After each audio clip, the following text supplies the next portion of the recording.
Hi guys, welcome back to the channel. So if you are planning to build in Kenya, it's best advice to avoid starting your project, especially the foundation, in the rainy seasons. There are so many challenges that you end up facing, that na any challenge, by the way, one thing unafaa kujua, when you're building, any challenge that you get means money spent.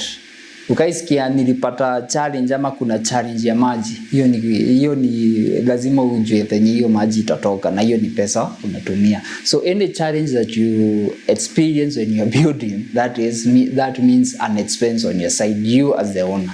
So it's very advisable, please avoid building. I have a friend alikuwa anajenga in a black cotton soil, sahi akachimba, nakwambia ana pump maji inarudi.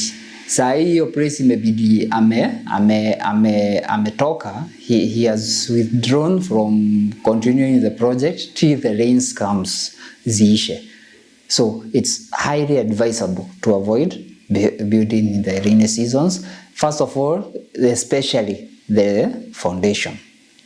Huku kwingine unaweza jenga, but foundation kama huku kuweza kujenga in the dry period, achana nayo, ngoja mvua itulie, kwa sasa utakuwa fight so many other aspects. Another thing that you should know when you're building the rainy seasons, it's Kenya, we have a problem with drainage.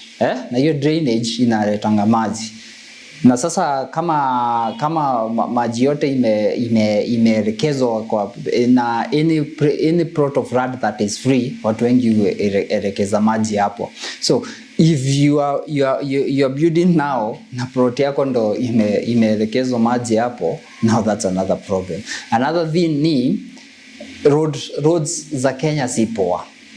And the moment other places zenye materials zinaendewa huko kwa Darugo nini, roads si poa. So the moment umejenga during rainy season,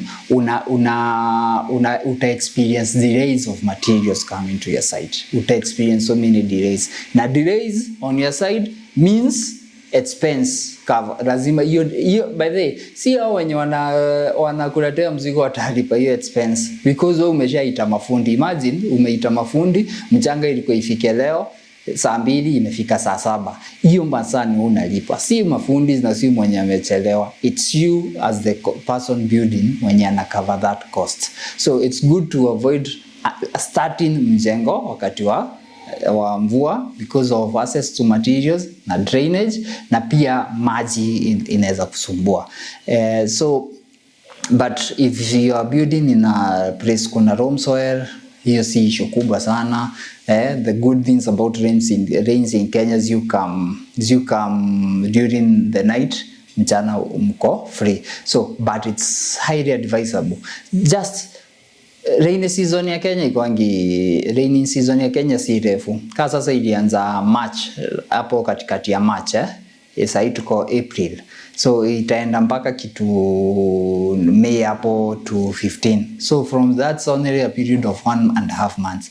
So it's unaweza vumilia and then you start later. So it's good to avoid building in the rain seasons.